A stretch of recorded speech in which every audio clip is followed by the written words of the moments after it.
Pessoal, continuando então na aula passada, nós estávamos falando sobre os tipos de isomeria. Estávamos diferenciando aqui entre isomeria plana, a isomeria espacial, tá? Na isomeria plana nós podemos observar que nós temos aquela que é estática, que é a maioria, e temos a dinâmica, que nós chamamos de tautomeria, certo? E na estática a gente tem a metameria, que quando você compara dois compostos, a posição, por exemplo, do oxigênio, tá? No éter, ele pode modificar, então você tem a posição diferente do heteroátomo. Aí dentro das isomerias planas, a gente viu aqui algumas isomerias bastante diferentes, né? Quando você tem, por exemplo, de cadeia, uma cadeia normal, comparada com uma cadeia ramificada, uma cadeia aberta, tá? Que é insaturada, com a cadeia fechada, que é saturada. Então, você pode comparar também uma cadeia homogênea com uma cadeia heterogênea, enfim. Você tem várias comparações aqui, posição, tá? Você tem a questão também, que a gente chama além da metameria, você tem também a tautomeria ou isomeria dinâmica, que nesse caso que nós já vimos, você tem a movimentação aqui, né, das insaturações, muitas vezes. Então, com essa movimentação da insaturação e de alguns elementos, ou de alguns átomos, por exemplo, ou elemento químico, aqui você tem, por exemplo, né, um dos hidrogênios de cá foi para cá, e deixou de ser uma propanona, se tornou, então, um enol, tá? Que são isômeros. Aí a gente começou a falar sobre isomeria espacial. E na questão da isomeria espacial, nós falamos um pouquinho sobre isomeria geométrica, tá? Nós vimos, então, a disposição cis e trans, lembrando que cis, você tem os isômeros, então, tá? Coincidentes no mesmo plano, e no trans, você tem aqui em planos transversais, né? Ou planos transversais, que compreende os compostos. Aí falta a gente fazer exercícios, mas a gente vai fazer os exercícios todos juntos, tá? E nós começamos também, além dessa questão aqui, ver a questão da isomeria óptica, tá? Então, na isomeria óptica, nós estamos vendo aqui a necessidade que há de alguns pré-requisitos para que eu possa ter essa isomeria, tá? E nós vimos alguns pré-requisitos. Então, um desses pré-requisitos é que você obtém, então, um carbono, pelo menos um dos carbonos, ele apresente essa condição aqui, ó, de chiral, né? Chiral, ou seja, quando você coloca a sua mão diante do espelho plano, a sua mão, ela não é sobreponível, tá? A imagem do espelho que aparece do outro lado. Então, se ela não é sobreponível à imagem, então você tem então uma situação que pode levar, nem sempre leva, mas pode levar à isomeria, que a gente chama de isomeria óptica, tá? Então, o primeiro pré-requisito para que eu tenha um composto óptico, destrógeno e levógeno, é que eu tenho, então, essa condição. Eu tenho que ter um carbono, que a gente vai chamar aqui de carbono quiral, tá? Ou seja, o mesmo carbono que ele apresenta 4 tipos de ligantes diferentes, como você está vendo aqui, ó. Então, eu tenho 4 tipos de ligantes diferentes. Então, um detalhe legal. Então, aqui você está trabalhando com luz natural e luz polarizada. Então, você vê muito isso na física, né? Na luz natural, você tem a luz aí com aquelas 7 cores, como uma onda eletromagnética, tá? Prioritariamente prevalecendo a cor branca na mistura dessas cores, e ela apresenta, então, infinitas capacidades ou infinitos planos de vibração. Já no caso da luz polarizada, tem uma diferença, né? Ela vai vibrar sempre num único plano, tá? Dessa forma, você vai ter 2 tipos de substâncias, que a gente parou aqui, substâncias opticamente ativas e substâncias opticamente inativas. Qual que é a diferença? A ativa são aquelas que são desviadas pelo plano de vibração da luz polarizada. Inativa, quando ela não sofre desvio do plano da luz polarizada. Aí, você vai ter, onde nós paramos, essa questão aqui, ó, dos ácidos láticos, que nós falamos aí que no espaço, eles se colocam, se comportam de formas diferentes, tá? Então, vamos dar uma olhadinha aqui, como é que é a simetria desse ácido lático. Nós paramos aqui na aula passada. Então, só para você ter uma noção, deixa eu pegar aqui a imagenzinha para você ver. para ficar mais claro o que eu estou falando. Então, quando eu pego... Por que que o ácido lático, na verdade, Zé, ele é um isômero? A partir de qual informação, a partir de qual comparação, e também, foi aquilo que eu disse para vocês no final da aula passada, de sexta-feira, que essa situação aí é muito importante para vocês, né? Porque ácido lático lembra os princípios da respiração celular, tá? Que é a questão das câimbras, etc, tal. Então, vamos dar uma olhadinha aqui, ó. Eu vou colar para vocês aqui um composto, só para você enxergar que eu estou falando aqui, ó. Por que que isso é um isômero óptico, Zé? Vamos entender. Vou fazer algumas anotações também, que vai ser bastante importante antes da gente começar a resolver os exercícios pertinentes a essa aula. Quer ver só? Olha aí. Se eu pegar aqui, ó, eu vou colocar para vocês aí. Olha o ácido lático que vai ser copiado aí, ó. Olha que legal. Zé, a primeira coisa que eu estou observando é que ele respeita a assimetria. É um carbono assimétrico, né? Exatamente, ele é um carbono assimétrico. Se ele é um carbono assimétrico, ou se ele é um carbono, que nós chamamos aqui, além de assimétrico, se ele é um carbono, tá? Quiral, ele tem que apresentar, então, 4 ligantes diferentes. Então, aqui eu tenho um ligante, que é o ácido carboxílico, eu tenho hidrogênio, eu tenho hidroxila, e tem um ligante aqui que é o metil, tá vendo? Então, tem 4 ligantes diferentes. Agora, eles estão aqui colocados em posições distintas. Como é que eu vou chamar essas duas posições? A disposição, tá? À direita, então vem a palavra dextro, que é destro, né? Na verdade, onde eu digo a palavra destro, significa direita. E a posição levo significa, então, a condição esquerda, tá? Canhota. Nós vamos ter.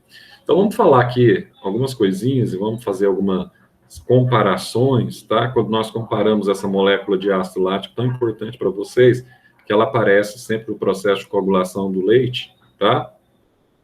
Então, olha só, por que que eu tenho o levógero, que nós paramos nisso na aula passada, e por que que eu tenho o destrógeno? O que que acontece? Eu vou colocar assim, ó, quando, olha só, submetemos, tá? Essas duas moléculas de ácido lático, essas duas moléculas de ácido lático, aqui, eu coloquei para gravar a aula, pessoal, coloquei, né? Então, depois eu sou cabeçudo, depois eu acabo esquecendo. Então, olha só, quando submetemos essas duas moléculas de ácido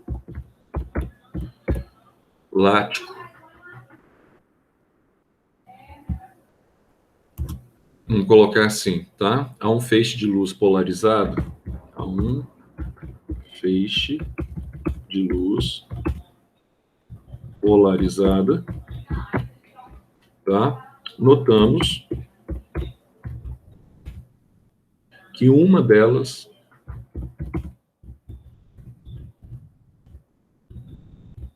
vai desviar, então, tá? Desvia o feixe de luz polarizada para a direita. Então, vai desviar o feixe para a direita, certo? Então, olha só, sendo denominada, nós chamamos de dextrógeno.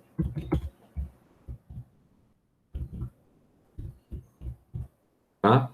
Então, tá para a direita, dextrógeno. Aí, pessoal, se ele está para a direita, como é que a gente vai escrever o nome desse ácido, que é o ácido dextrógeno? Então, a gente escreve assim, ó, ácido, aí tem uma diferença. Aí você coloca um Dzinho, tá? Na frente, aí você coloca lático. O D é de dextrógeno, de direita. Tá? Então, ácido D lático. Agora, em contrapartida, a outra vai desviar para a esquerda, certo? E a outra promove um desvio para a esquerda. Bom, se ela promove um desvio para a esquerda, ela vai ser denominada, então, de levógiro, tá? Sendo denominada de, vamos colocar assim, levógiro. Então, Zé, se ela é denominada de levógiro, como é que vai ser a nomenclatura desse ácido? Tranquilo.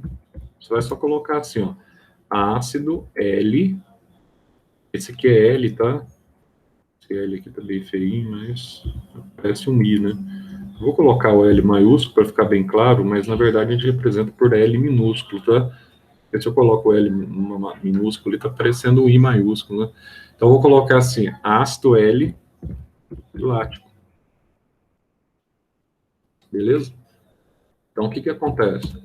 Quando eu comparo os dois, então, eu tenho duas formatações. Você vai entender daqui a pouco por que eu tenho duas formatações e por que eu posso comparar isso aqui com a óptica geométrica, tá? Com aquilo que vocês veem com o Eric, por exemplo, quando ele está falando para vocês sobre imagens diante de espelhos. Principalmente a imagem que é formada diante do espelho plano, você tem uma imagem virada ou invertida, que a gente chama de imagem enantiomórfica, certo? Vocês lembram bem dessa questão. Então, vamos colocar assim, ó, duas coisas, duas aplicações. Então, ó, o que é importante para vocês. O ácido destrógeno, o ácido lático, que a gente chama aqui, tá? De destrógeno. Então, vamos lá. O ácido lático destrógeno. Qual que é a particularidade que ele tem? Ele é obtido através do que, Zé? Não esqueçam disso, tá? Isso é importante para vocês. Pela ação de bactérias. Quem são essas bactérias? Que estão presentes no extrato da carne. Tá? Então, esse é o ácido que a gente chama de ácido destrógeno. Está presente no extrato da carne. E o ácido, que a gente vai chamar aqui de ácido lático levógeno, eu só vou dizer uma coisa para vocês. Olha, esse ácido levógeno está na prova de vocês, tá? Só isso. Não se esqueçam desse detalhe. Tá? Então, essa informação pertinente a esse ácido levógeno está na prova de vocês. Por que ele é importante na nossa prova, Zé? Por uma razão muito simples e muito objetiva. Ele é importante tanto na bioquímica quanto na química, porque ele compõe uma das fermentações. E vocês sabem que fermentação, eu não estou dizendo que pode cair na prova. Eu estou afirmando que vai cair na prova. Duas situações diferentes, tá? Então, respiração anaeróbia vai cair na prova. Então, ponto. Não tem o que ver isso aí. Então, o ácido lático, então, que a gente chama de levógeno, tá? A partir da fermentação, a gente já viu isso naquela última aula, da fermentação da sacarose, o que vai acontecer, tá? Vamos colocar aqui já o nome da bactéria também, relacionado com essa fermentação da sacarose. Deixa eu colocar aqui, ó. Você vai ter aqui, ó, o bacillus. Vou colocar aqui bacillus, tá? Acidi levolactite. É o nome dessa bactéria aqui. Zé, eu tenho que saber o nome dessa bactéria aqui, igual eu tenho que saber o nome das viroses para a prova? Não, bacteriose não cai nessa prova. Só que essa bactéria é importante para a sua prova. Não o nome dela, mas o que ela faz, tá? Então, você não pode esquecer que o ácido lático, quando a gente fala do levógeno, tá? Ele tem uma condição bastante legal, bastante interessante. Qual que é a condição deles? Bom, ele realiza, é ele que é responsável por aquele processo de coagulação do leite. Não é o destrógeno, é o levógeno. Então, você toma cuidado. Beleza? Então, vamos colocar aqui, ó. Ele é produto, vamos chamar assim, ó. Produto do processo de respiração, então, assim, anaeróbia. Essa respiração anaeróbia é a mesma coisa que fermentação do leite, que leva à coagulação. Tá? Então, ele é produto, então, tá? De onde você vai obter o processo de coagulação do leite. E, além disso, além da obtenção do leite, então, olha só, outra coisa que vocês já aprenderam também, eu só vou reforçar aqui também na química, porque aí você se torna indesculpável. Você viu aqui os dois lados, então não tem como você falar, ah, Zé, não vi esse negócio. Não, você viu sim. Então, ó, o acúmulo desse ácido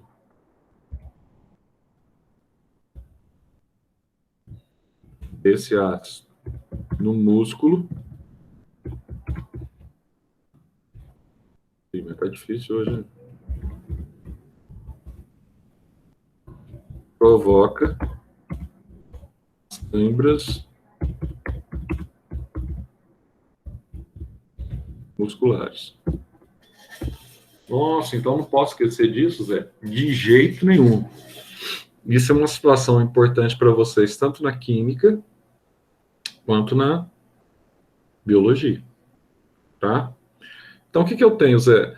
Eu tenho o destrógeno, nesse caso aqui, esse destrógeno, Zé, ele está relacionado, então, à ação de bactérias no extrato, por exemplo, de onde você tem carne, tá? E o levógeno está relacionado, então, à ação dele sobre a glicose da sacarose para quebrar em ácido lático no processo de fermentação do leite. E no processo também que, quando falta oxigênio no nosso músculo, nós começamos a utilizar, então, a via anaeróbia, tá? Aí você tem uma redução na liberação de composto energético em cerca de 19 vezes menos, né?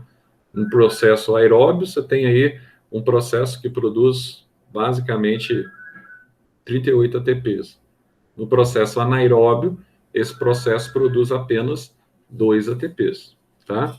Então, vamos lá? Portanto, vamos colocar aqui, ó.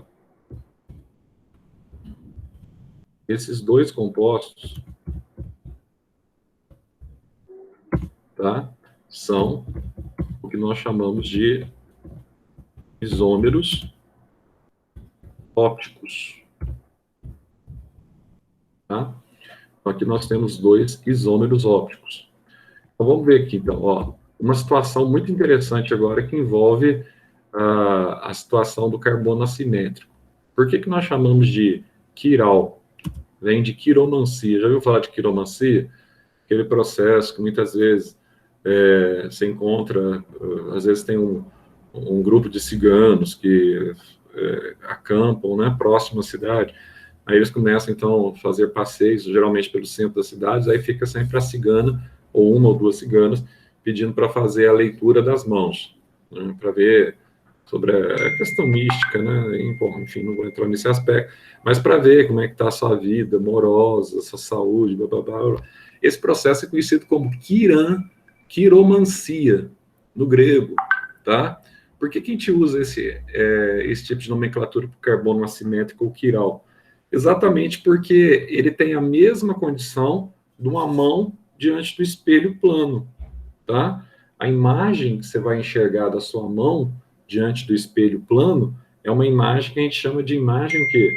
Enantiomórfica. É uma imagem virada, tá?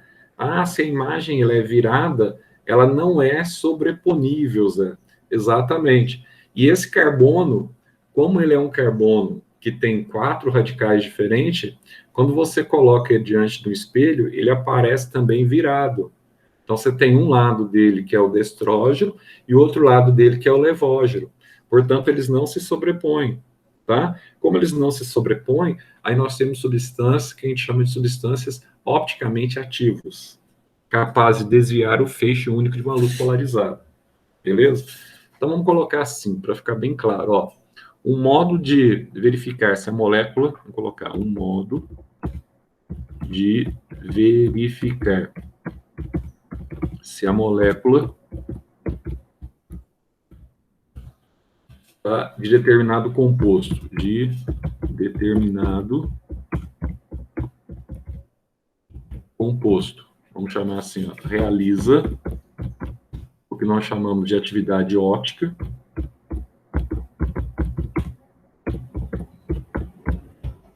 Então, se essa molécula realiza atividade óptica, é através ou por observar. Observar o que, Zé? Se a molécula possui, só para reforçar isso aqui, tá? Que nós já tínhamos dito anteriormente, o famoso carbono quiral. Possui algum carbono quiral ou simétrico. Ou seja, em outras palavras, ele tem, então, 4 ligantes distintos, tá? Com 4 ligantes distintos ou diferentes. Ah, Zé, mas que legal. Então, dá para eu saber, então? Dá. Vou dar um exemplo aqui, eu vou tentar colocar uma imagem para vocês, que vai ficar bem claro aqui para vocês, tá? Olha só, note que isso ocorre no ácido, que a gente chama de ácido lático. Isso, tá? Sendo, vamos colocar assim, que esse tipo de carbono,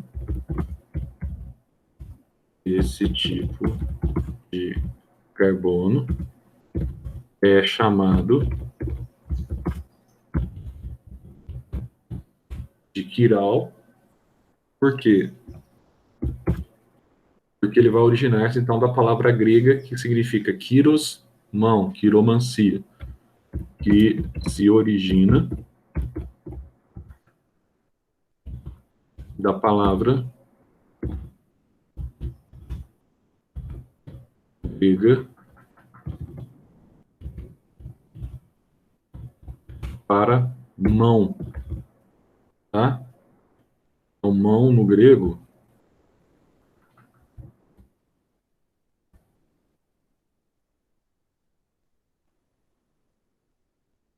de onde vem a palavra aqui que a gente chama de quiro, de onde vem a palavra quiromancia. Mancia já é leitura das mãos, tá? Então, ó, assim, vamos colocar assim, ó, como nossa mão,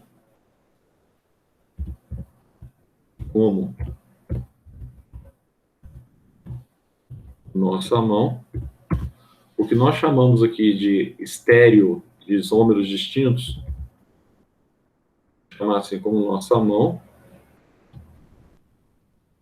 os estereoisômeros ou isômeros diferentes, ópticos, tá? Eles têm uma condição interessante. São, basicamente, a imagem no espectro fotômetro, que a gente chama, ou imagem especular, um do outro, tá? Quando você tem imagem especular um do outro, mas essa imagem ela está virada ou invertida, então vamos colocar assim, ó, sendo chamados de enantiomorfos ou, você vai lembrar lá no Eric, enantiômeros. Enantiômeros, tá? Então, tanto nessa questão de enantiomorfos e enantiômeros, dentro disso que você está falando, quero enxergar isso que você acabou de falar. Então, vamos enxergar a relação da mão com o ácido lático, tanto do lado direito quanto do lado esquerdo, tá? Eu vou mostrar para vocês aqui. Acho que não vai ter problema não para eu passar a imagem para vocês aqui. Eu creio não. Vamos ver aqui se vai dar. Acho que vai, né? Sempre dá, tem que dar agora também. Então, vamos comparar aqui, ó, só para você enxergar o que eu acabei de dizer aí, o que eu acabei de escrever para vocês. Para ficar fácil você assimilar devagar todo esse processo. Semana que vem, na terça-feira, eu volto com eletroquímica, tá? É que eletroquímica eu preciso pelo menos de 2 aulas para matéria render. A gente vai voltar, nós estamos desde o princípio fundamental da eletroquímica, detalhes e mais detalhes. Semana que vem a gente vai começar a fazer alguns exercícios durante a aula de terça-feira. Então vamos colocar aqui.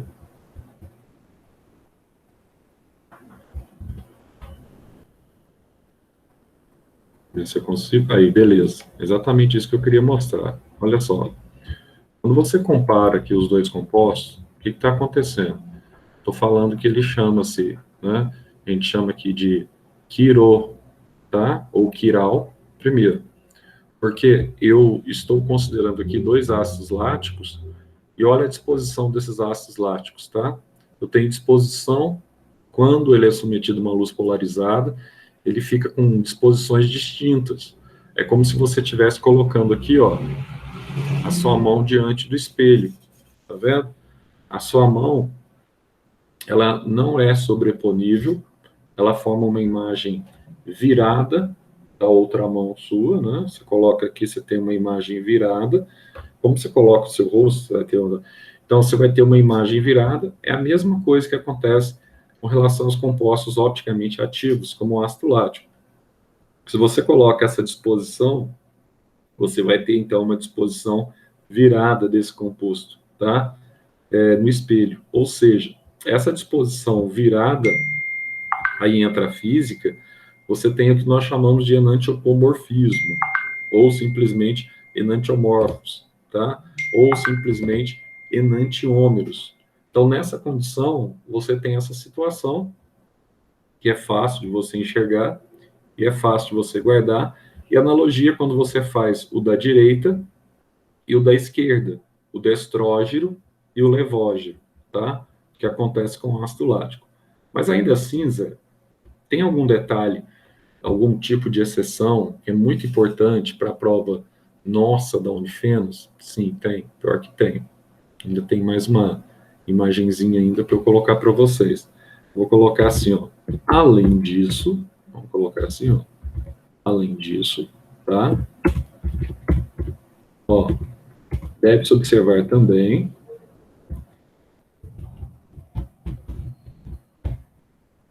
um detalhe fundamental. Se as estruturas, suas moléculas,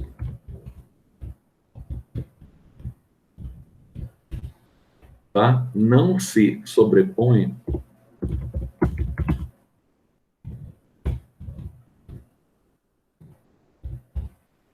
que está acontecendo, Zé? Se elas não se sobrepõem, o que acontece?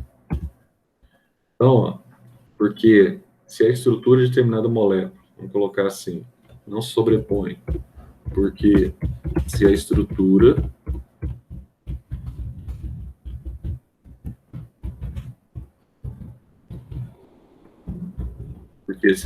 de determinada molécula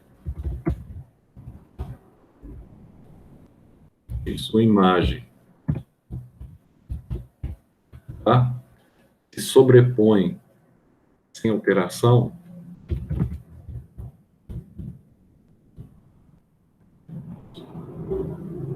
sobrepõe fica ruim, hein? Sobreporem, né? Sem alteração, o que vai acontecer? Aí, nesse caso aqui, não está acontecendo enantiomorfismos, tá? Elas não se sobrepõem, mas a estrutura da sua imagem, tá? Elas não estão se... Como é que fala? Deve-se observar também, deixa eu ver que eu coloquei aqui, as estruturas de suas moléculas não se sobrepõem, porque se a estrutura de determinada molécula e sua imagem se sobreporem sem alteração, então, se ela se sobrepor, não sofrer nenhuma alteração em função da luz polarizada ou do feixe único de luz polarizada em que ela está sendo submetida, aí você vai ter, então, uma substância que a gente chama de substância opticamente inativa, tá? Vamos colocar assim, ó. Então, serão a mesma molécula, serão a mesma molécula, tá? E não isômeros ópticos.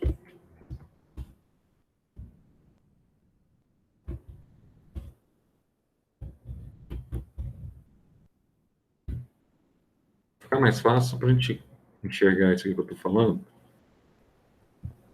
Isso já é pegadinha, tá? Por quê? Porque se você pegar esse composto que eu vou mostrar para vocês aqui agora,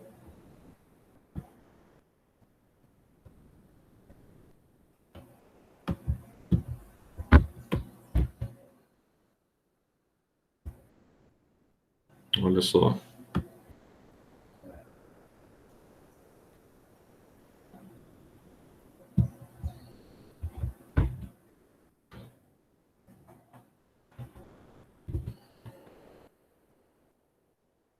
Tá vendo aqui, ó? Qual que é a diferença dessa aqui para o ácido lático? Nesse caso aqui não há, tá? Elas não são sobreponíveis, tá certo?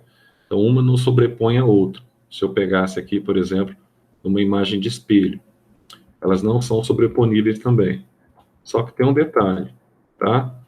Elas não são isômeros ópticos. Por quê? Porque ao serem sobreponíveis, nesse caso aqui, ou ao não serem sobreponíveis, automaticamente elas não conseguem desviar o feixe de luz polarizado.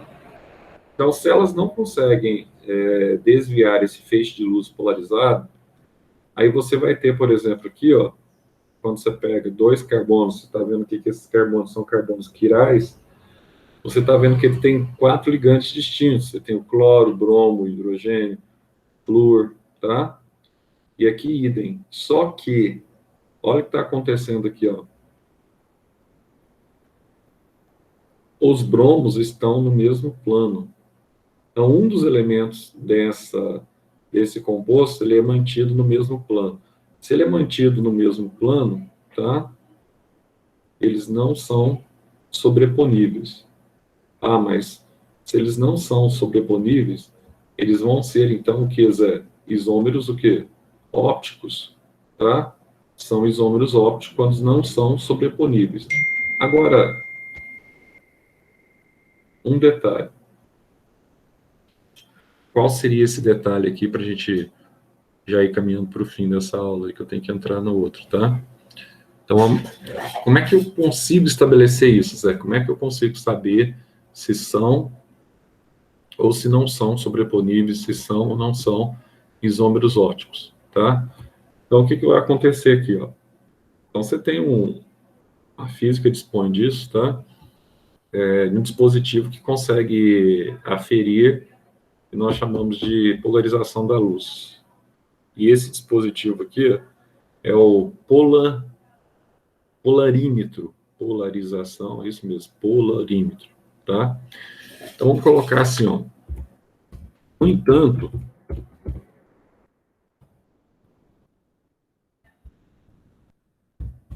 o que você vai ter? É somente por meio da utilização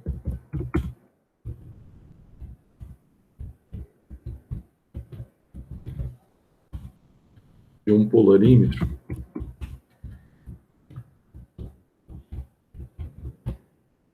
o aparelho que vai medir, que vai aferir, então, tá? Que é possível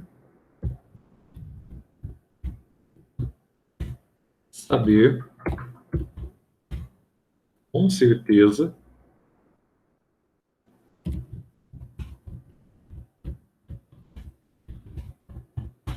se um isômero óptico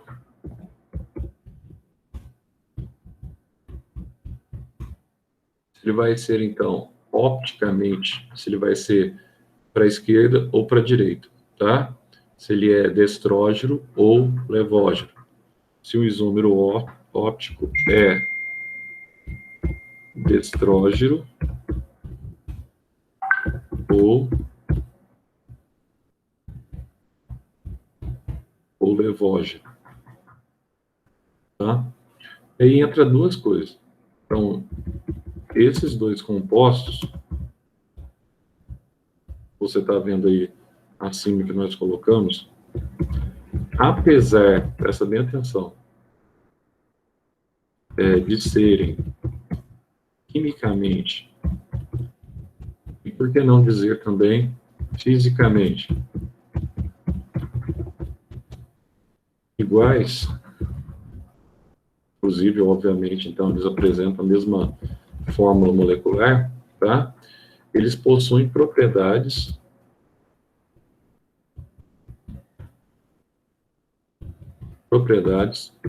totalmente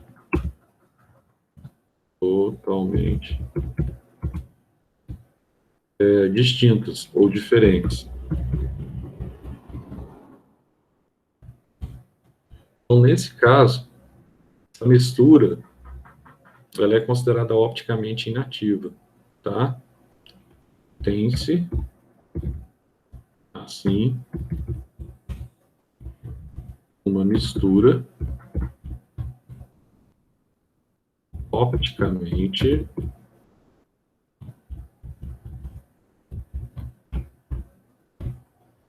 inativa, tá? Ou seja, se ela é opticamente inativa, não há desvio no plano de luz polarizado, tá? Não desvia o plano de luz polarizado. Pois é, se não desvia o plano de luz polarizado, essa mistura é chamada de... Vou até mudar a cor aqui para você não esquecer, tá? Racêmica. Nossa, Zé, isso é importante? Isso não é importante. Isso eu diria para vocês que é de suma importância, tá? Quando você compara. Aí, Zé, só para a gente ter uma noção, vamos fazer um exercício aqui rapidinho, só para a gente não perder aqui, se bem que não sei se vai dar, tem 9 minutos ainda, vamos ver se dá. Acho que dá. Daqui a pouco eu disponibilizo o material para vocês aí. Vou fazer um exercíciozinho aqui, deixa eu ver se eu consigo abrir aqui. Vamos sair, parar essa de apresentar, tá? Já parei. Vamos apresentar um guia. Eu tenho os exercícios aqui da apostila, deixa eu ver. Só para a gente começar a fazer alguns exercícios, para a gente ver como é que funciona. Dá uma olhadinha aqui, ó. Isso é importante para vocês, não é pouco importante, não, é muito importante, tá? Vai dizer assim, ó, dados os compostos 1, 2, 3 e 4, vão estar aqui. Primeira coisa que você vai falar assim, Zé, estou diante aí de compostos distintos, né? Sim, está diante de compostos distintos, mas o que está acontecendo aí, tá? Bom, está acontecendo um detalhe interessante. Então, olha só, esses compostos distintos, olha o que está acontecendo. Tem o composto 1, composto 2, o composto 3 e o composto 4. Aí vamos ver o que ele vai dizer aqui no exercício. Ele diz assim para vocês: assinale a alternativa correta em relação a esses compostos. Vamos ver aqui qual que é a alternativa correta. Aqui você vai ter aqui, ó, nos compostos 2 e 4, apresentam o que nós chamamos de tautomeria. Zé, o que é tautomeria? Olha, tautomeria é a isomeria, tá, dinâmica. É aquela isomeria que você tem a condição, então, dinâmica de você estabelecer aqui uma comparação entre dois isômeros. Então, Zé, isso aqui, essa questão da tautomeria, isso aqui é importante, Zé? É bastante importante. Então, eu tenho que guardar esse nome? Sim, você tem que guardar esse nome. Então, qual que é o nome? É tautômero, tá? Esse nome tautômero, ele é muito importante, porque lembra que eu mostrei para vocês, agora eu já fechei aqui, mas lembra que eu havia mostrado para vocês que o tautômero, tá? Nessa condição tautômero, nós temos aqui algumas situações distintas, onde você tem a modificação da insaturação, tá? E com a modificação da insaturação, você vai ter aqui uma outra modificação também. Aí você acaba que diretamente modificando a estrutura, a fórmula molecular, tá? A partir da tautomeria.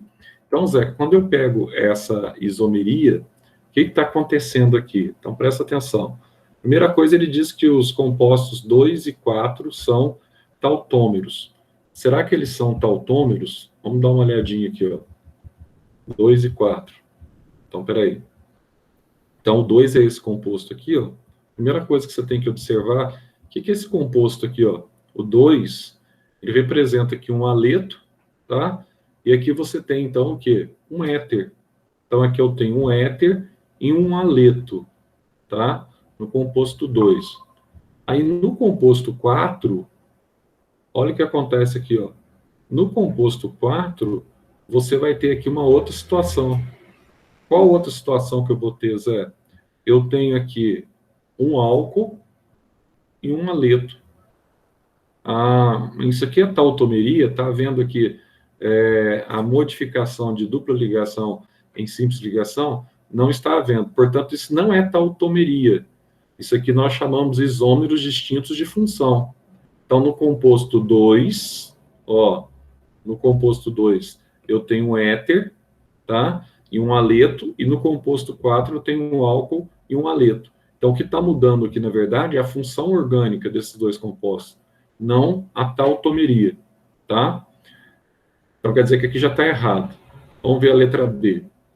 Ó, aí vai dizer assim, ó, 1 e 3 são metâmeros. Bom, metâmeros é quando eu tenho, por exemplo, um heteroátomo no meio da cadeia, e a partir desse heteroátomo no meio da cadeia, eu estabeleço aqui a diferenciação. Então, esse heteroátomo aqui, por exemplo, o composto 2, poderia estar aqui, tá?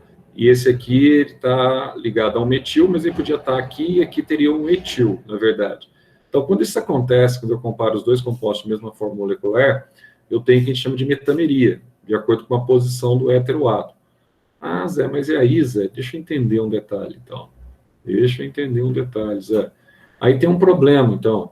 Ele está falando que o composto 1 e 3, eles são metâmeros, né? O que ele falou lá?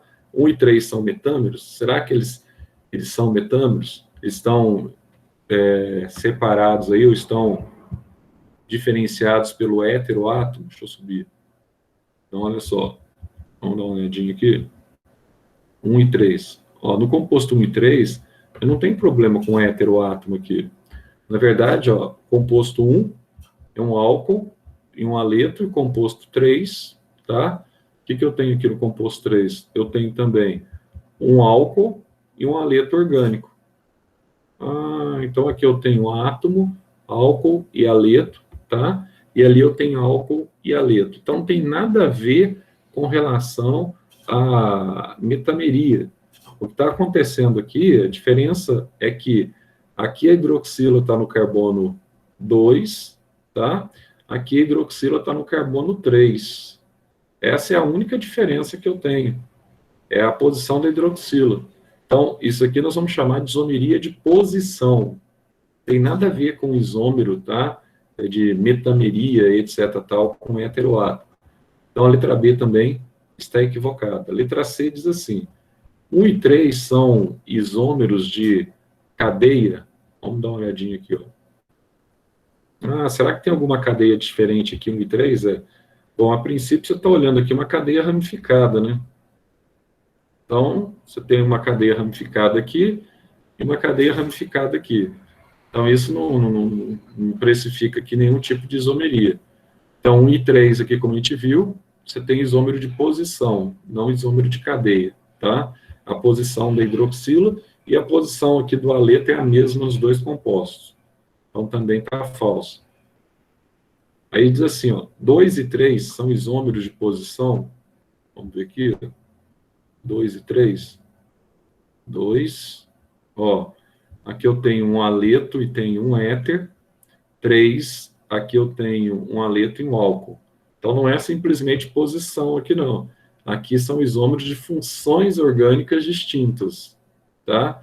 Então, o ideal seria aqui isômeros de função e não de posição, tá? Tá incorreto.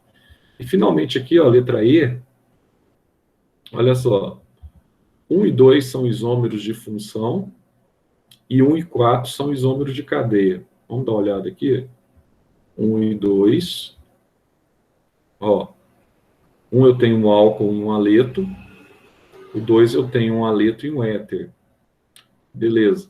Isso aqui é isômero de função, Zé? Sim, isso é isômero de função. E aí ele diz que 2 e 4, cadê lá?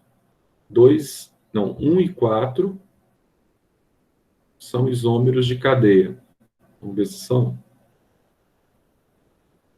Olha só.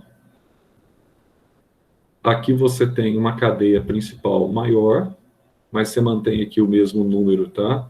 De carbono e hidrogênio. E aqui você tem uma cadeia mais condensada, mas com o mesmo número de carbono e hidrogênio. Então, pode ser considerado, sim, um isômero de cadeia. Então, esse exercício, eu marcaria aqui letra E, tá? Que seria a opção correta aí, tá certo? Beleza, pessoal? Então, na terça-feira, eu volto com vocês, tá? Mais uma aula de terça-feira a gente vai ver química, 2 aulas de química, a gente vai ver a questão das pilhas, da eletroquímica, e além da questão das pilhas, da eletroquímica, nós vamos ver também a questão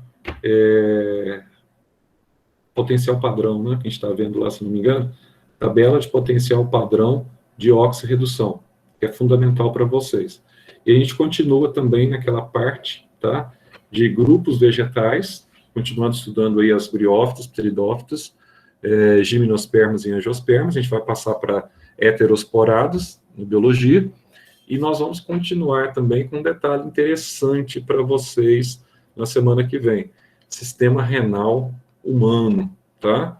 Vamos lembrar lá dos polócitos, da alça nefrética, alça de Henle, cápsula de Bowman, reabsorção salina, reabsorção obrigatória. Então, são todos temas vinculados aí à prova que vocês farão agora em novembro. Beleza? Ô, Jorge. Cadê o Jorge? Jorge está aí, já vazou, né? Então, beleza. Até terça-feira, pessoal. Tchau, tchau. Só cortar aqui. Agora que eu vi, o pessoal do 9º ano já está aqui, né, meu cara? É que eu disponibilizei o link igual. Não tem problema não, vai. Vamos seguir por aqui mesmo. Deixa eu só mudar aqui. Vocês foram bem, hein? Na prova de ontem. Vamos ver se eu libero a nota para vocês até amanhã. Que coisa, hein? Resolução dos exercícios. Perfeita, hein? Meu Deus. Vamos. Deixa eu só. Pode deixar seguir a aula aqui, não tem problema não. Vamos colocar aqui parar a apresentação que eu estava. Vamos lá na apresentação de vocês. Ô, Gabriel. Opa. Está ouvindo aí, meu cara? Tô ouvindo normalzinho. Gabriel, você foi bem na prova, hein, cara? Fui bem? Foi bem mal, né? Foi bem. Ah, não brinca, Zé, não brinca. Gabriel, que decepção, meu cara. Você é louco, fala isso não, velho. Não, a resolução de uma questão tua lá foi icônica, eu diria. Icônica. Mas não tem nada a ver, não. Vai dar para ir com uns 15 no bimestre, o mais importante é isso, entendeu? Não, Zé. Você vai corrigir a prova quando? Vai com uns 15 no bimestre, tá bom demais. Esquenta a cabeça, não. Faz NO, melhora para 18. Hoje é Sai biologia. fora, toda vez que você fala isso, eu vou bem, ué. Mas dessa vez, não sei não, velho. Não, se bem que você foi muito bem na primeira prova, Você tem que jogar tudo naquele negócio lá no simulado, tal, que vocês fizeram, blá, blá, blá. Simulado vocês não foram uma desgraça, não. Foi mais ou menos, né? Então, foi razoavelmente bem no simulado. Vamos começar. Você vai mandar as notas hoje, né? Hoje vai não sei mandar o que vai dar, viu, velho? Vou mandar... Não, eu tô brincando, eu não vi as provas ainda não. Ontem não deu tempo. Tá. O Gabriel até respirou fundo ele agora.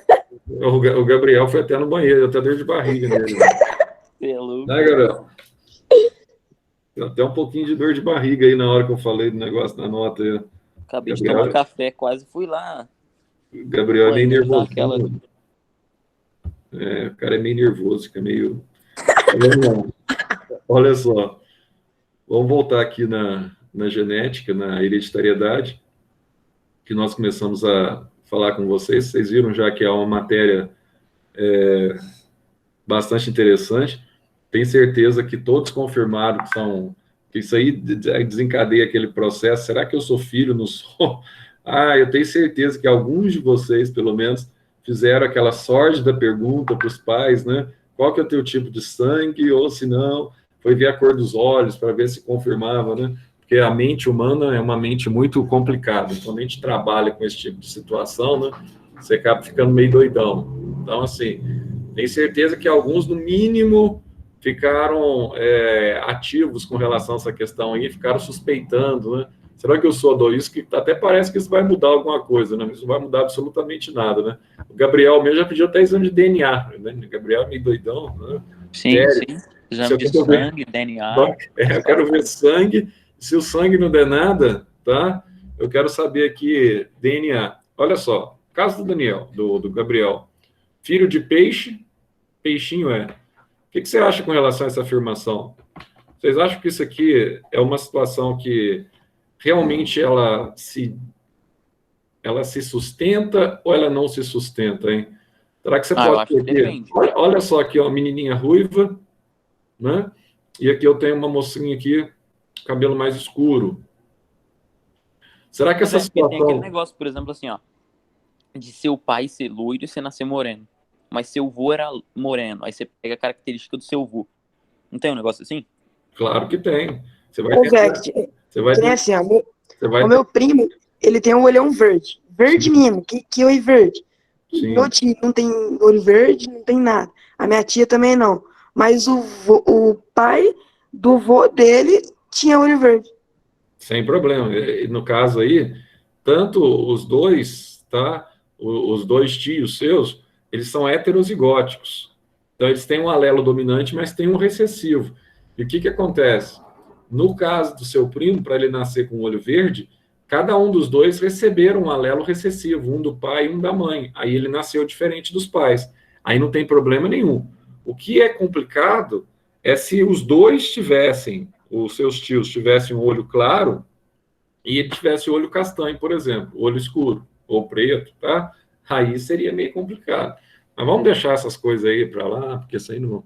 Olha só, você tem pessoas, tem algumas características que são herdadas dos pais, tá? Essa aqui você tem uma pessoa que é ruiva, essa aqui é uma pessoa que é morena. Você tem aqui, ó, a questão de enrolar a língua. Tem gente que não tem essa capacidade aqui, ó, não consegue, a língua é totalmente reta. Tem pessoas que fazem isso com facilidade. Outra coisa, aquela questão da... Oi. Você acha que você não tá... Não sei se você tá querendo compartilhar a tela, mas não tá compartilhando, não. Não tá aparecendo, não, meu cara? Não. Não tá, não. Eu ia falar isso agora também. É porque eu saí de uma tela aqui, entrei na outra e então não compartilhou. Espera aí. Vamos lá. É nóis. Deixa eu ver aqui. E agora? Agora tá. Agora sim? Então aqui, ó. Tem até uma menina mostrando a língua para você aí, meu cara. Aí você tem dois tipos de língua, né? Então você tem a capacidade de enrolar a língua e a capacidade que você não tem de enrolar a língua. Tá vendo aí? Então, outra coisa que você tem também, que é hereditário, aquela questão das covinhas, né? Quando você vai rir assim, às vezes aparece uma covinha. Isso também é transmitido. Agora eu quero perguntar para vocês aqui um detalhe interessante. A gente vai ver aqui os experimentos do padre, do Mendel, vou falar para vocês alguns detalhes sobre o experimento. Mas eu quero perguntar para vocês o seguinte: vocês acham que o fato de uma pessoa ser geneticamente idêntica, pensa para responder um pouquinho. O fato de uma pessoa ser geneticamente idêntica, isso implica dela ter exatamente a mesma aparência, independente do local onde ela vive? O que vocês acham? Como é que é, Zé? Pessoa é gêmea, é um clone um do outro. Gêmeos idênticos. São geneticamente idênticos. Tá? São clones. Agora, o fato delas serem clones, tá? São idênticas, quer dizer que ela vai ter, então, exatamente as mesmas características uma das outras, independente do ambiente onde ela está vivendo. Vamos colocar assim, uma está morando lá na Europa, tá? Outra está morando, sei lá no Equador, tá? Será que as características dessas pessoas podem alterar? Aí entra aquela questão do darwinismo, né, professor? Tipo, do caracol lá, que o caracol era igual, aí um morava no frio, o outro morava no calor lá, e as características deles eram diferentes, só que eles eram gêmeos. E as características eram diferentes de acordo com o ambiente. Tipo, o corpo se adapta de acordo com o ambiente. Isso, que envolve a questão da especiação que você está falando aí, né? Que você vai adaptando e às vezes pode até surgir novas espécies, né? Mas exatamente, você tocou numa expressão aí, ó, que o que determina a nossa aparência não é só o nosso gene, não é só o nosso genótipo. Isso é um fator. Você pegar duas pessoas que são clones, se elas moram em locais diferentes no planeta, tá? Essas duas pessoas que são clones, elas apresentam exatamente o mesmo genótipo. O gene dela é idêntico. Você pegar lá o DNA, vai ser o mesmo, tá? Clones que eu estou me referindo aqui são gêmeos idênticos. Agora, o fenótipo dela, o que é o fenótipo? A aparência dela, ela pode mudar em função de onde ela está. Num lugar bate sol, no outro não bate. Exatamente, exatamente. Se você mora no Rio de Janeiro e toma praia todo dia, você vai na praia, você vai à praia todo dia, você vai ficar mais queimado, você vai ficar mais bronzeado, tá? Vai ter mais vitamina D no corpo. Oi? Consequentemente, vai ter mais vitamina D no corpo. Sim, exatamente. Deidroxivitamina D, ou também conhecida como deidroxicolecalciferol. Vai ter mais. Agora, presta atenção, tem um problema. Mas eu estou lá no sul, está mais frio, etc. Tal. Moro no Paraná. Eu tenho menos exposição ao sol, fico mais tempo. Aí um gêmeo fica mais tempo em casa, sei lá, trabalha em home office, agora na pandemia. O outro trabalha na zona rural e trabalha no sol durante todo o dia, olhando lavoura, etc. Tal. Eles vão ter diferenças? Vão ter diferenças. No genótipo, não. O genótipo deles vai ser exatamente o mesmo. É o mesmo DNA. Tá? Agora, no fenótipo, que retrata a aparência, é aquilo que o Gabriel falou. O fenótipo, ele é determinado por fatores ambientais. Então, presta atenção. O Gabriel Pérez, por exemplo, um cara magrinho. Se ele tivesse um irmão gêmeos, e se esse irmão gêmeos tivesse uma inclinação a comer muito, o irmão gêmeo idêntico, o que ia acontecer com ele? O cara ia engordar, e o Gabriel, se comesse menos, tá? Comesse o normal, ele ia ficar magro. Então, o que acontece com os gêmeos? Você fala assim, mas eles são idênticos, são idênticos, mas a aparência não, tá? A aparência pode ser determinada pelo ambiente. Então, um pode ser mais moreno, porque toma mais sol, o outro pode ser mais claro, toma menos sol, tá? Um pode ser mais gordo, porque vai demais na churrascaria, come picanha, com aquela gordura, além de ter o coração entupido, etc, tal, né, por colesterol. O outro pode ser vegano, só alimentos de vegetal. Só para deixar claro, isso aqui é um exemplo hipotético. O Gabriel não é magrinho. O Gabriel não é o Gabriel. Então você engordou na pandemia. Você era magro, pô, não era? Tô zoando. Você é magro, velho. Magrelo. Olha, Gabriel, nossa, parece um esqueleto.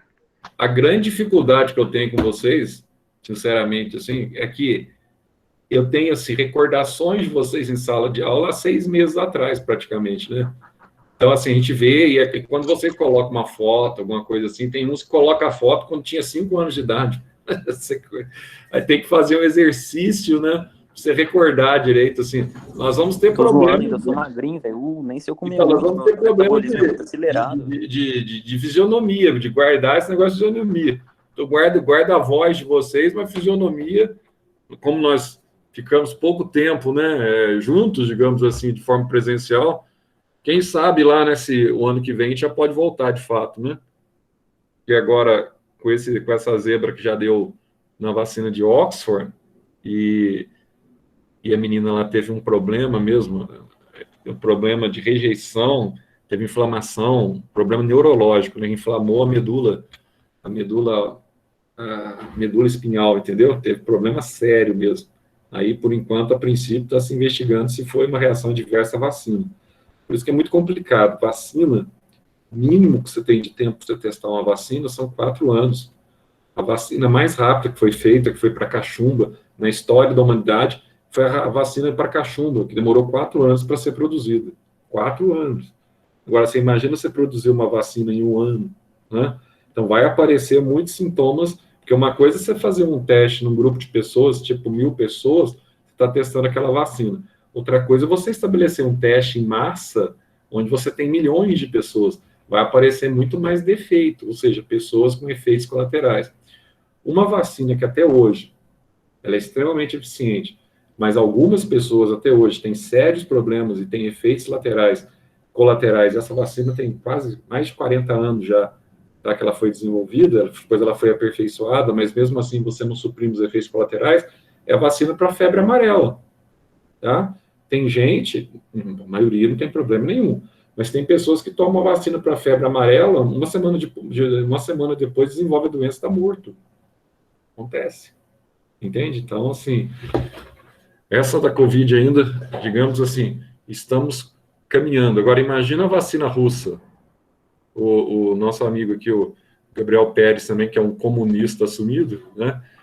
Vai comprar essa vacina e vai tomar a vacina do Putin. O cara lá, conhecido como Sputnik, essa vacina russa, ela foi testada em 76 pessoas. Eles estão falando que ela é eficiente.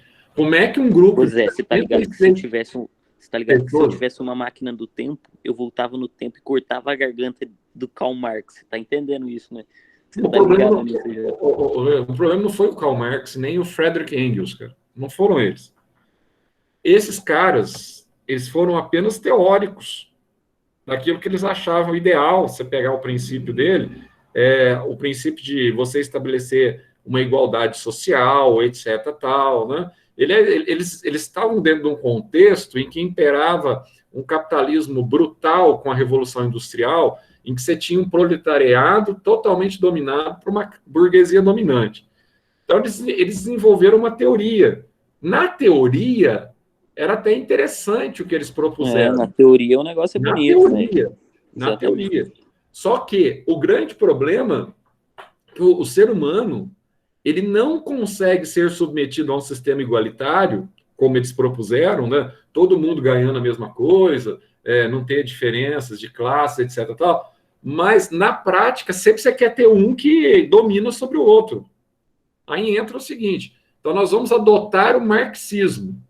Então não eram as ideias dele que é o problema. O problema é que o marxismo ele foi adotado no mundo todo, nos países, pelo menos a antiga União Soviética, hoje é Rússia, etc. Tal, na China ainda, que é um grande representante, foi adotado no mundo todo, é uma expressão, né? Em boa parte do mundo, num regime autoritário.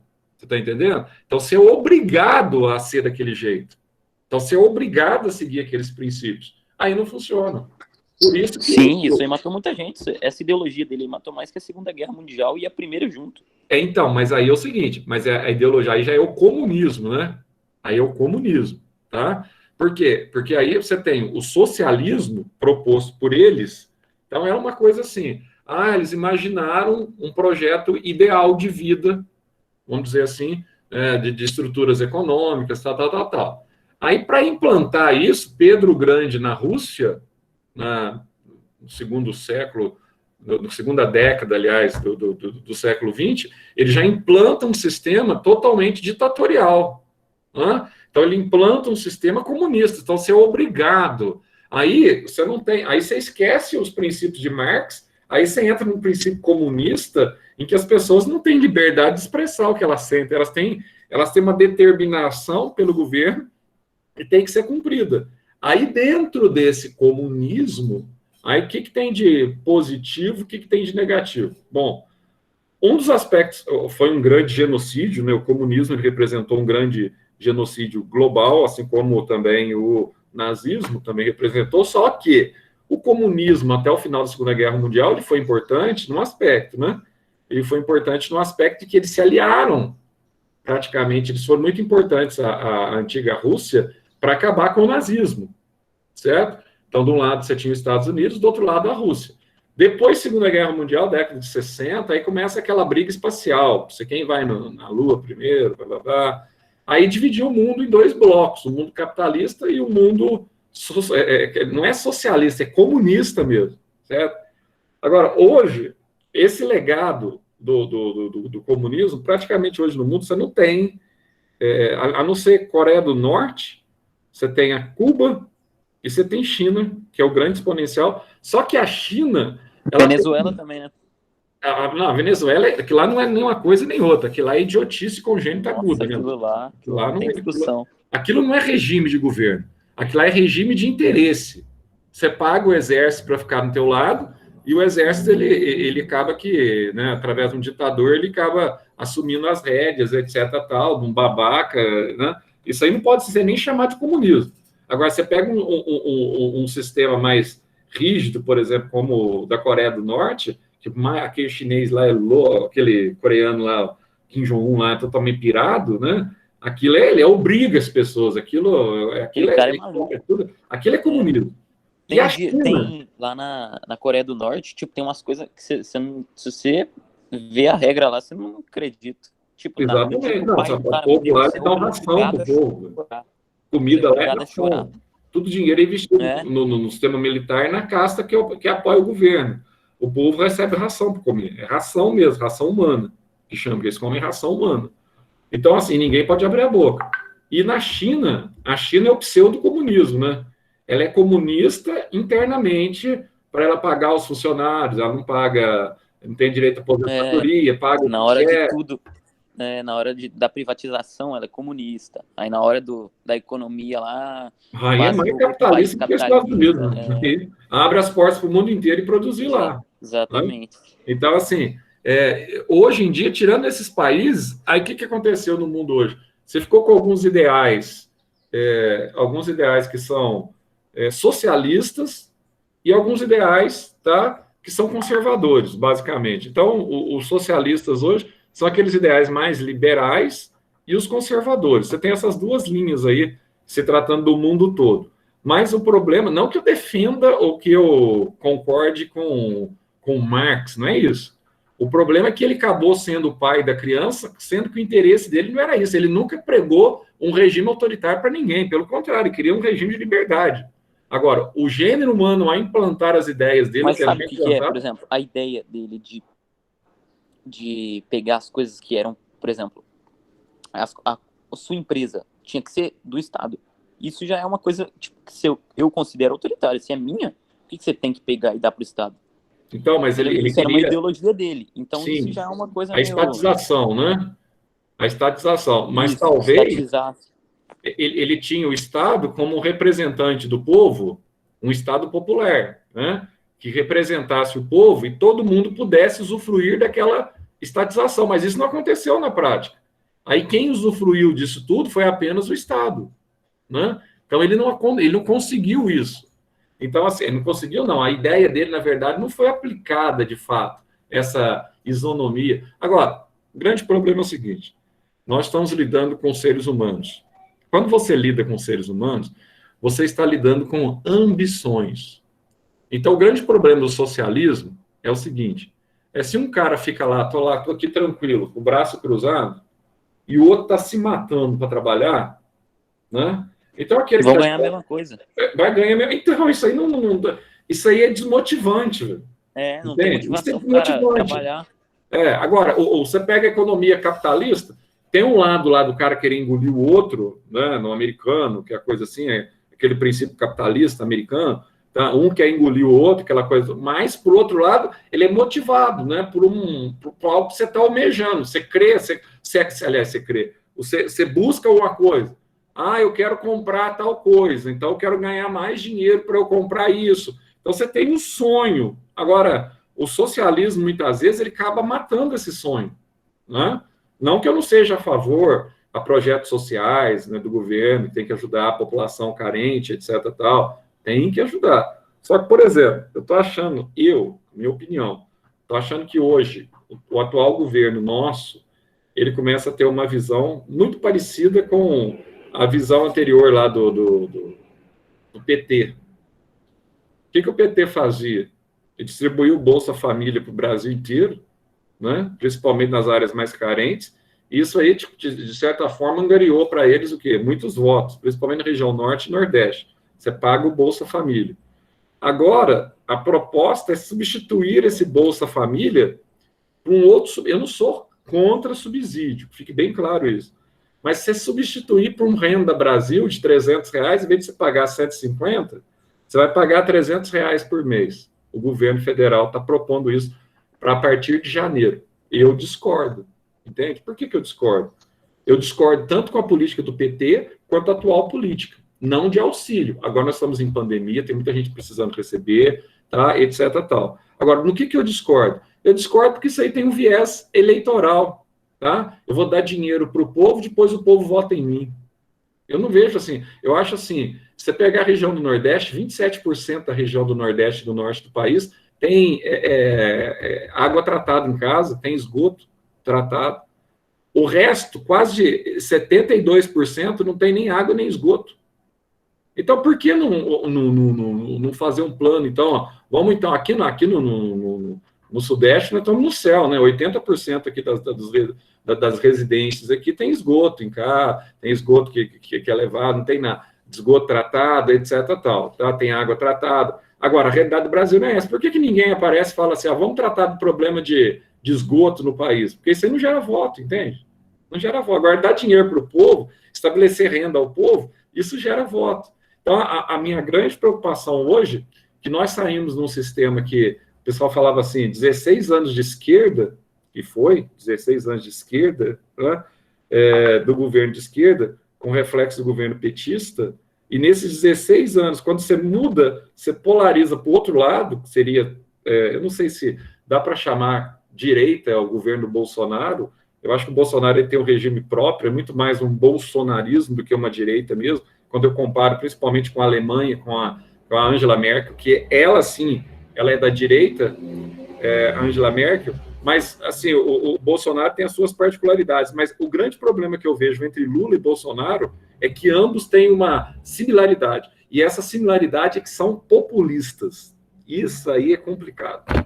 Chega num ponto que trava tudo, entende? Aí eu quero manter a minha imagem, eu quero manter a minha condição. Aí, quando você começa a preocupar simplesmente com a tua popularidade, aí você começa a fazer aquilo que o Congresso está pressionando, que o povo quer.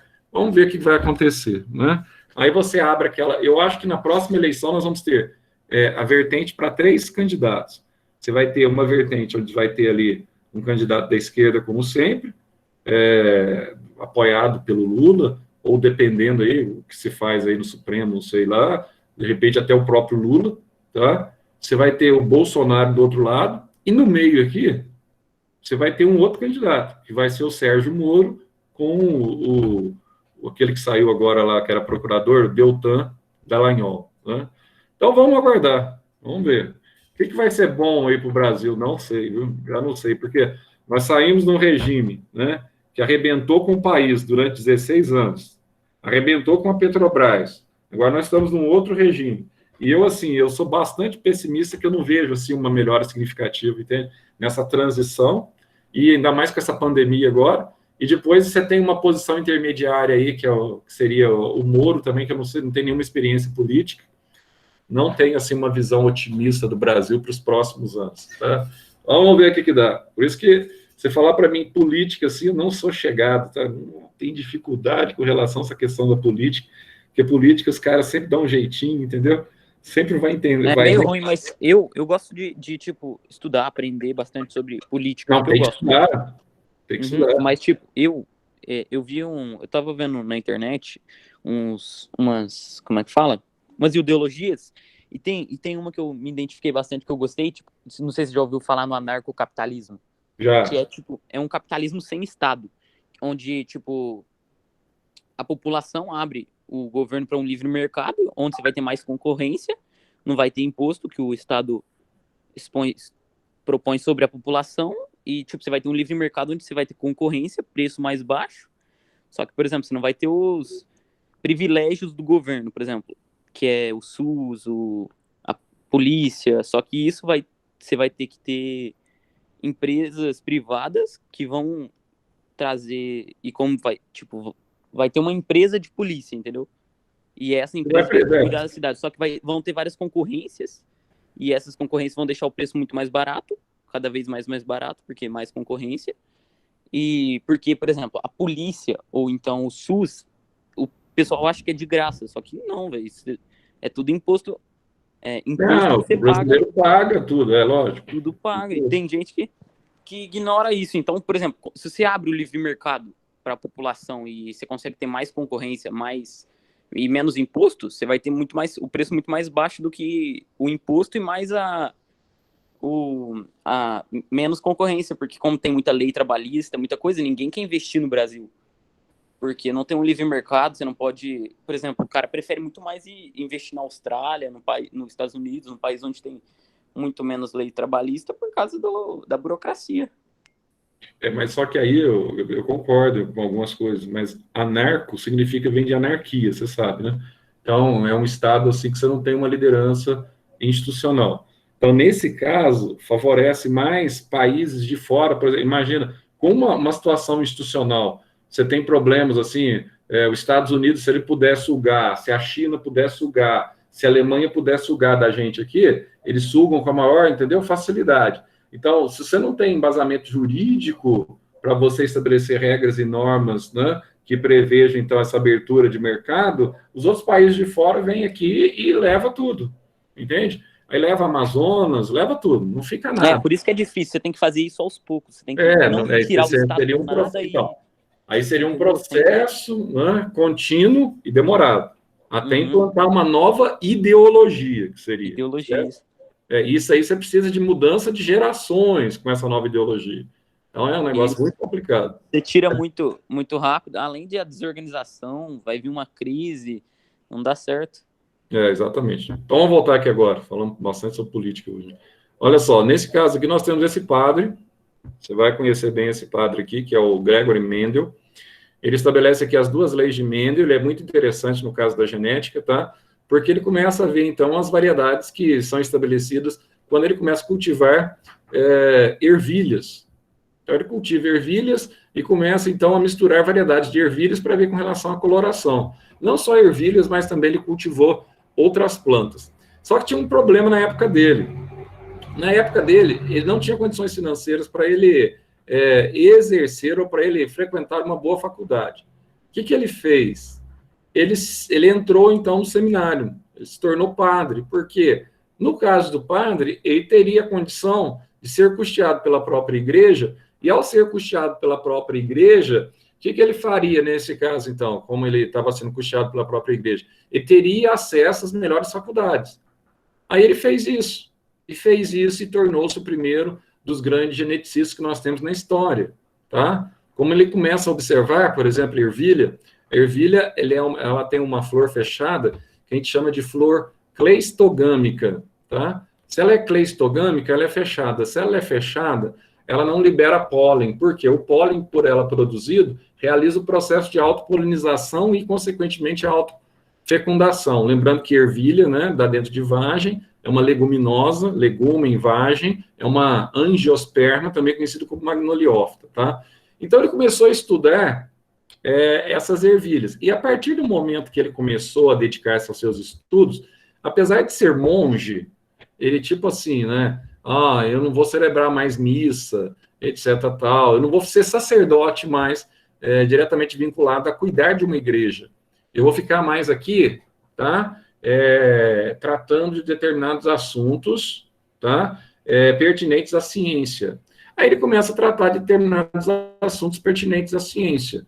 E que vocês sabem bem que o Vaticano, por exemplo, ele tem, né, alguns padres, são padres específicos. Eu não sei se vocês sabem, mas, por exemplo, você tem já sabe, que vocês veem isso no cinema também, né? Você tem um episódio, por exemplo, de paranormalidade, um episódio suposto de demonismo, né? Uma coisa assim, aí você vai falar para mim assim, Zé, isso aí o cara, por exemplo, ele está possuído pelo demônio, uma situação. Isso aí é um problema psiquiátrico ou é um problema possessão mesmo? O cara tem um demônio, alguma coisa assim, né? Aí é uma outra coisa que a gente tem que sentar e discutir, para ver a opinião de vocês, etc. tal. Porque dentro da ciência, muitas situações dessa aí pode ser considerado problema psiquiátrico mesmo, tá? O cara aí fala, problema psiquiátrico, problema com utilização de drogas, etc. tal. Mas tem a questão religiosa, e no caso, por exemplo, do Vaticano, eles têm um grupo de padres que são consagrados ao ministério do exorcismo. Vocês já devem ter visto isso, já, Invocação do Mal, parece, eu acho, parece, que a gente está mencionando a Annabelle, se não me engano, a Annabelle também acho que aparece. Então, geralmente, só que a Annabelle é um padre local, né, eu acho. Você tem um padre que ele fica especificamente para aquele ministério do exorcismo, entende? Tem uma série no Globoplay, eu assisti esse ano, as várias séries, começo do ano, eu achei legal essa série.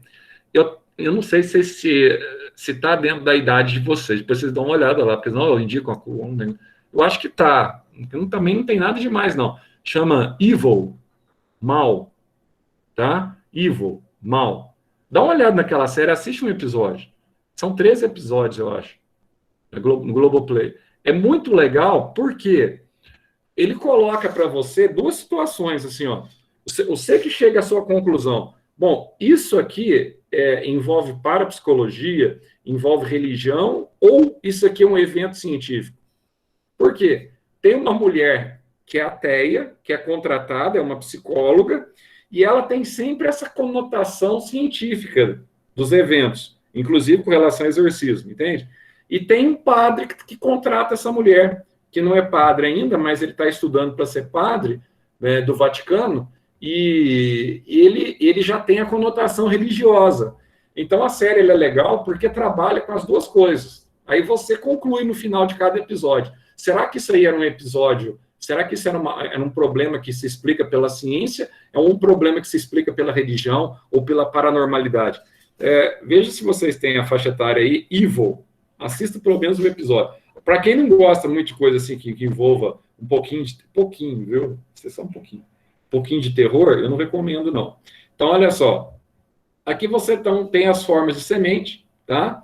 Que ele começou, então, a fazer aqui com a vagem aqui da ervilha, tá? Que ele começou, então, a fazer experimentos.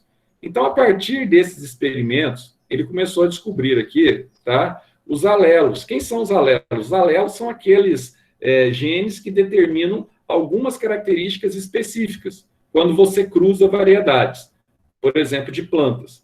Então, aí ele começa aqui, ó, a partir da ervilha, ele vai descobrir, então, os alelos. Então, você já viu muito em genética, quando você fala assim, nossa, Zé, tem um indivíduo que é azão-azinho e outro indivíduo é azão-azinho. O que significa isso? Significa que ele é portador de um alelo dominante e um alelo recessivo, tá? O alelo dominante é aquele que prevalece no corpo do indivíduo para determinar determinadas características. O alelo recessivo, se ele tem duplo par, por exemplo, Zé, eu nasci para coloração da pele, eu nasci com 2 alelos recessivos, que a gente representa por azinho. Então, eu sou azinho-azinho. Significa que você, em relação à coloração da pele, você pode ser totalmente desprovido de coloração da pele. Aí, nesse caso, você é albino, tá? Você não tem pigmentação na pele. Você nasceu sem essa pigmentação na pele.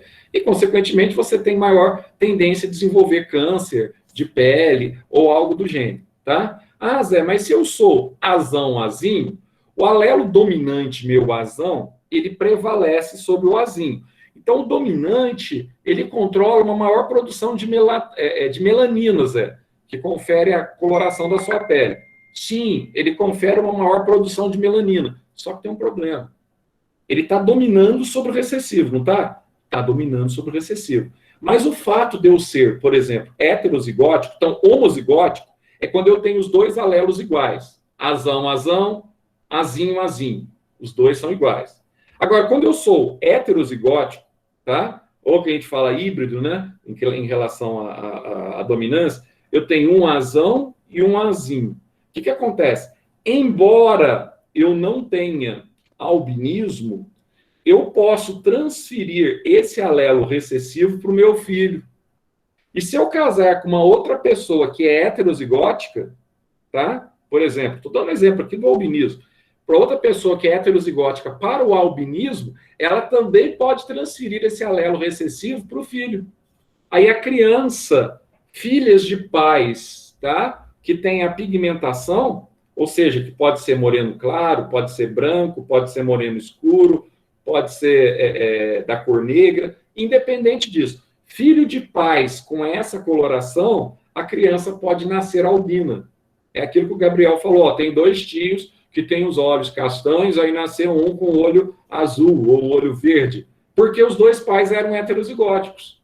Eles não manifestaram a cor azul do olho porque o alelo dominante que eles tinham, tá, para a cor castanha prevalece sobre o alelozinho, o pequenininho, o azinho, mas transferiram exatamente esse azinho para os filhos. Aí o filho pode nascer com o olho claro, tá? Então, a genética, ela trabalha com essas características, tá? Não só de plantas, aqui Mendel, ele trabalhou muito com planta, mas não só com plantas, mas trabalham também com a característica de indivíduos, tá? De seres vivos de uma forma geral, como os animais. Então, por exemplo, o que Mendel fez? Mendel fez assim, ó, ele começou a cruzar, ele cruzou lá, ó, ele pegou 2 indivíduos. O indivíduo era uma semente, por exemplo. Deixa eu ver se tem o cruzamento dele aqui, ó. Azão, azão. E a outra semente que ele pegou só tinha alelo recessivo. Deixa eu ver se tem cruzamento dele aqui.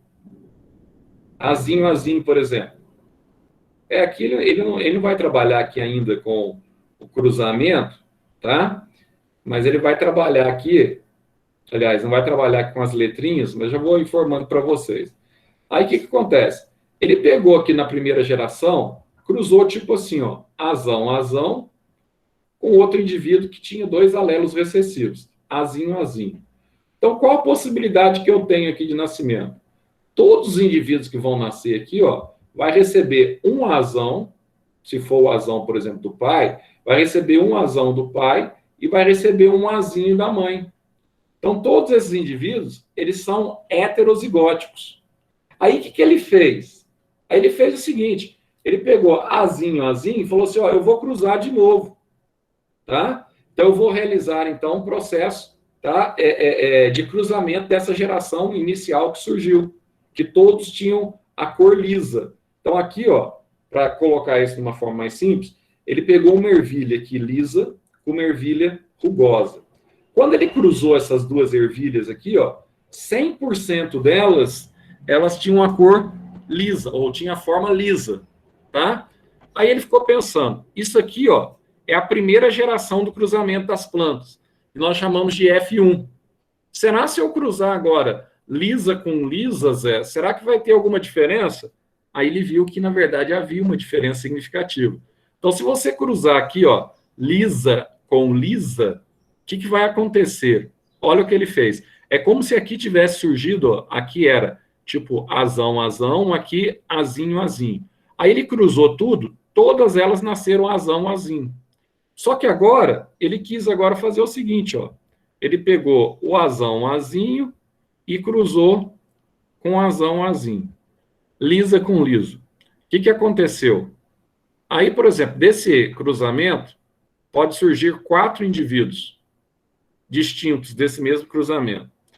Dos 4, 3 têm o azão dominante. Ou é azão, azão, azão, azinho e azão, azinho. Então, 3 têm azão dominante. E 1 apenas tem o azinho, azinho.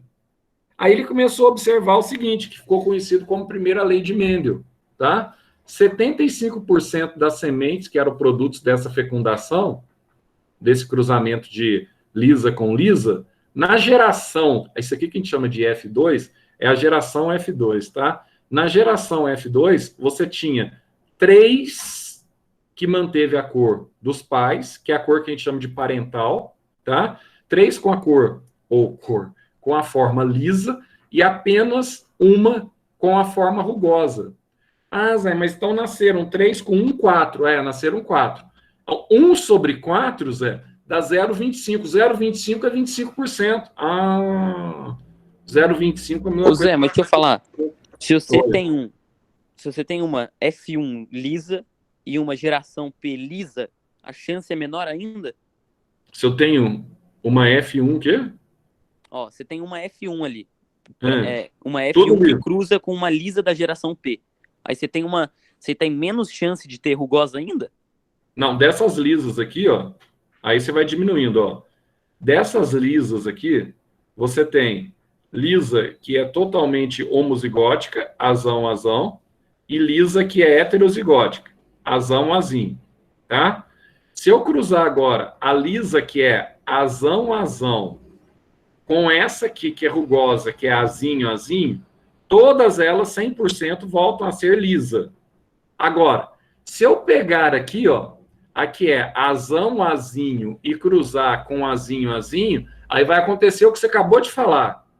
Vai diluir. Aí o que vai acontecer? Aí vai nascer 50% de lisa e 50% de rugosa. Eu vou diminuir a lisa e vou aumentar o quê? A rugosa. Tá? Aí você vai diluindo aqui ao longo das gerações. Só que aí, ó, essa lisa que você está pedindo para eu cruzar aqui, vai depender de qual lisa que ela é, entendeu? Se ela é azão, azão, se ela é com 2 alelos, azão, azão, ou se ela é com um alelo dominante e um alelo recessivo.